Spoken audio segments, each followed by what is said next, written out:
ఈరోజు మనం పంచరత్నం దాల్ చేసుకుందామండి. అన్నీ రెండు రెండు స్పూన్లు మసూర్ దాల్, శనగపప్పు, కందిపప్పు, పెసరపప్పు, మినపప్పు అన్నీ టూ టూ స్పూన్స్ అండి.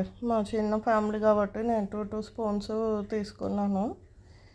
దీన్ని ఒక 4-5 అవర్స్ నానబెట్టేసి బాగా పప్పులాగా కుక్కర్లో పెట్టి ఉడికించుకోవాలండి. బాయిల్ చేసుకోవాలి, పప్పు చేసుకోవాలి.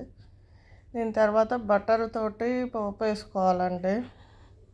ఫస్ట్ పోపులో హింగ్ వేసుకోండి, తర్వాత జీలకర్ర ఆవాలు వేసుకోండి.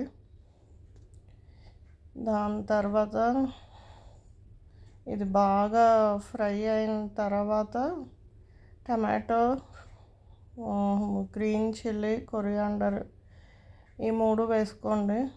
దీని తర్వాత మసాలాలు కూడా వేసుకోవాలి. రెడ్ చిల్లీ పౌడరు,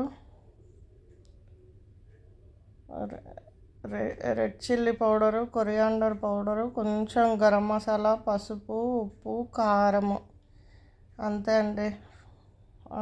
ఆ మసాలాలు అవే అండి. మసాలాలు బాగా మిక్స్ చేసి ఒక 5 మినిట్స్ ఉంచి తీసేయండి. లాస్ట్కు చిన్న ముక్క బటర్ వేయండి. ఇది జీరా రైస్కి చాలా బాగుంటుందండి టేస్ట్.